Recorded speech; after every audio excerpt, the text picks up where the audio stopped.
House of the dragon के second season का सबसे बड़ा शॉक और सरप्राइज हमें मिला जब रेनेरा और मिसेरिया आपस में क्लोज आ जाते हैं। बुक के अंदर ऐसा कुछ नहीं होता जहाँ पे इनकी मुलाकात स्टोरी में बहुत आगे जाके होती है, पर सीरीज के अंदर इन दोनों को काफी जल्दी काफी क्लोज दिखा दिया। इसी तरह के बहुत से चेंजेस हमें सीजन 1 के साथ साथ सीजन 2 में भी देखने को मिले थे जो बुक के अंदर मेंशन नहीं है। और अब क्योंकि सीजन 2 खत्म हो गया है तो हम आराम से उन सभी चेंजेस के बारे में डिस्कस कर सकते हैं।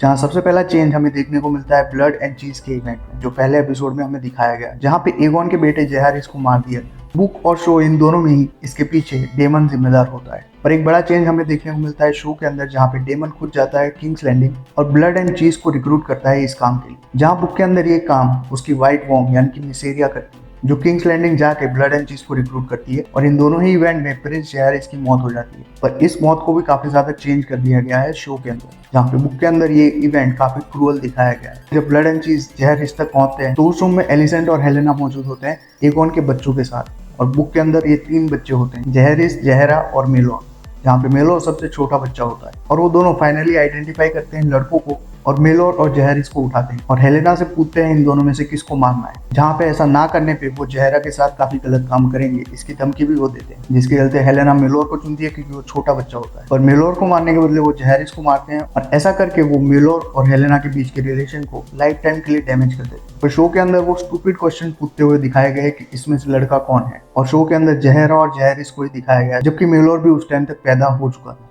और जितना चेंज उनके एक्शंस को किया गया उतना ही चेंज उनके आउटकम को भी किया गया। जहां बुक के अंदर ब्लड को इंटरोगेट किया जाता है और वो कन्फेस करता है और उसको मार दिया जाता है, पर एगोन उसको नहीं मारता। पर शो के अंदर एगोन खुद अपने हाथों से उसको मारता है, तो वो सारे रेड कैचर्स को मार देता है। बुक के अंदर जो रेड कैचर चीज होता है वो किंग्स लैंडिंग से बच के भाग निकलता है। दूसरा बड़ा चेंज हमें ओटो हाई टावर में देखने को मिला, जो कि बुक के अंदर हैंड ऑफ द किंग होता है लंबे समय तक, और उसको निकाला भी जाता है। पर निकालने के बाद भी वो किंग्स लैंडिंग में ही रहता है। और सीजन के फिनाले के अंदर जो पायरेट्स के साथ अलायंस फॉर्म होती है वो भी ओटो हाई टावर ही कंडक्ट करता है। पर शो के अंदर उसको हैंड ऑफ द किंग की पोजीशन से जल्दी ही हटा दिया गया और उसके रीजन भी चेंज कर दिए गए। जहां बुक के अंदर उसको हटाने के पीछे का रीजन था उसकी डिप्लोमेसी, क्योंकि वो लॉर्ड्स और बाकी सबको लेटर्स लिख के उनका सपोर्ट हासिल करने में लगा हुआ था, जिसके चलते वॉर अवॉइड हो सके। और शो के अंदर भी वो वॉर को अवॉइड ही करना चाहता था। पर उसको हैंड ऑफ द किंग की पोजीशन से निकालने के पीछे का रीजन था उसका एगोन के ऊपर गुस्सा होना, जब एगोन ने सभी रेड कैचर्स को लटका दिया। The king is my grandson and my grandson is a fool. Aegon की बात कर ही रहे हैं तो एगोन से जुड़े हुए कुछ चेंजेस हमें देखने को मिले, जहाँ पे एगोन रूक्सरेस के वॉर के प्लानिंग में इन्वॉल्व होता है। बुक के अंदर शो में दिखाया गया कि उसको इस बात का कोई अंदाजा नहीं था और क्रिस्टियन कोल और एमन ने मिलकर प्लान बनाया था। और उसका सनफायर पे सवार होके रूक्सरेस में पहुंचना सबके लिए सरप्राइज होता है, जबकि बुक के अंदर ये प्लान होता है कि 2 ड्रैगन मिलके एक ड्रैगन को मारेंगे।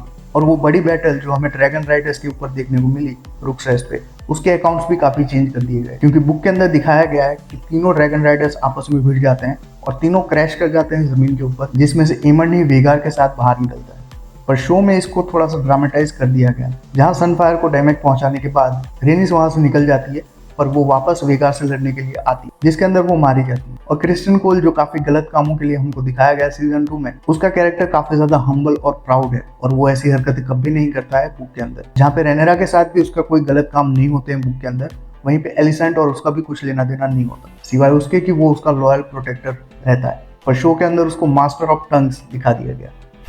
और अब बात करते हैं डेमन की, जो कि पूरे सीजन में हैरनहॉल में जूझता रहा अपनी आर्मी इकट्ठा करने के लिए। जहां बुक के अंदर ये पूरा इवेंट एक पैसेज में ही निपटा दिया जाता है, जहां पे वो हैरनहॉल पहुंचता है, सबको कन्विंस करता है और अपनी आर्मी तैयार करके वहां से निकलता है। और शो में इस स्ट्रगल को पूरे सीजन तक खींचा गया, जहाँ पे उसको हेलुसिनेशन होते हैं, उसको आइस एंड फायर की प्रोफेसी भी दिखाई जाती है और वो वापस रेनेरा के साइड हो जाता है। बुक के अंदर इस प्रोफेसी का कोई मेंशन नहीं है, जो सीजन 1 में किए गए चेंजेस के वीडियो में भी मैंने आपको बोला था। पर यहाँ पे डेमन के स्ट्रगल्स को थोड़ा सा खींचने के लिए ये सारी चीजें ऐड की गई। बुक के अंदर एलिस रिवर्स का मेंशन जरूर होता है। और अब आते हैं टीम ब्लैक यानी कि रेनेरा के साइड। रेनेरा के साइड से काफी बड़े बड़े डिसीजन लिए गए, पर बुक के अंदर ये मेजोरिटी ऑफ डिसीजंस जेस लेता हुआ हमें दिखता है, जो रेना को जॉफरी के साथ वेल भेजता है। शो के अंदर रेना को अपने सारे स्टेप ब्रदर्स के साथ वेल भेज देती है रेनेरा, पर बुक में सिर्फ जॉफरी को ही भेजा जाता है। और शो में जो 4 एग्स दिखाए गए हैं, बुक के अंदर वो 3 ही होते हैं।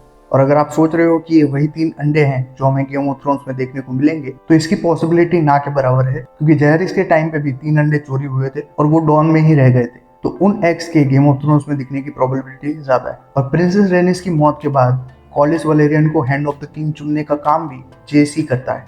और अब आते हैं इस शो की हाईलाइट पे, जो कि था नए ड्रैगन राइडर्स को खोजना। बुक के अंदर ऐसा दिखाया गया है कि ड्रैगन स्टोन के पास के गांव में बहुत से टारगेरियंस के बास्टर्ड पल रहे होते हैं और मिसेरिया ही सजेस्ट करती है कि उन बास्टर्ड में से किसी एक को चुन के ड्रैगन राइडर्स बना दिया जाए। पर शो में इस बात को और ज्यादा खींचा गया जब रेनेरा टारगेरियंस की हिस्ट्री की तरफ देखने लगी और एक एपिसोड पूरा उसी में निकल गया। और बास्टर्स को ढूंढने वाली बात दूसरे एपिसोड से आई जब एडम द हल सी स्मोक को राइड करता हुआ दिखा। शो के अंदर दिखाया गया कि सी स्मोक ने खुद एडम द हल को क्लेम किया है। बुक के अंदर जब सभी बास्टर्स को बुलाया जाता है ड्रैगन्स को क्लेम करने के लिए, तो एडम द हल भी उनमें से एक होता है और साथ ही उसका भाई यानी एलन द हल भी मौजूद होता है। और इन दोनों को भेजने का काम पॉलिस वलेरियन खुद करते हैं, जो कि उनके बायोलॉजिकल फादर होते हैं। शो के अंदर ये भी हमें देखने को मिलता है कि रेनेरा पॉलिस वलेरियन से एक पॉइंट पे कहती है कि उसको बहुत पहले से मालूम था उसके दोनों ही बेटों के बारे में, जबकि बुक में ऐसा कोई मेंशन नहीं है। बुक में सभी लोग इन दोनों को लेनोर के बास्टर्स मान रहे होते हैं और बाकी के दो ड्रैगन सीड्स यानी कि Ulf the White and Hugh the Hammer, ये दोनों किंग्स लैंडिंग में रह रहे होते हैं, जबकि बुक के अंदर ये दोनों ही ड्रैगन स्टोन में ही मौजूद होते हैं। और ह्यू द हैमर की फैमिली का भी कोई रिकॉर्ड हमें देखने को नहीं मिलता।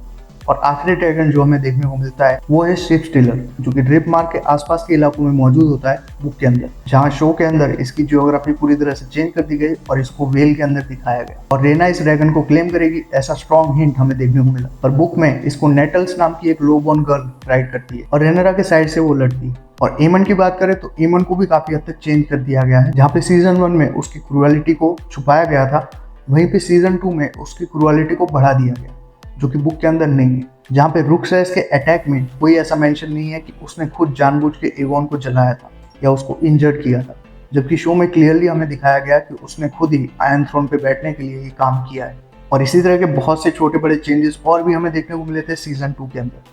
और अगर इन चेंजेस को आप पॉइंट आउट कर सकते हो तो बिना सीजन 3 स्पॉइल किए कमेंट्स में आप शेयर कर सकते हो। और वीडियो पसंद आए तो लाइक और चैनल को सब्सक्राइब कर लेना। मैं मिलता हूँ आपसे अगले वीडियो में, तब तक कीप बीइंग फिक्शन फैंस।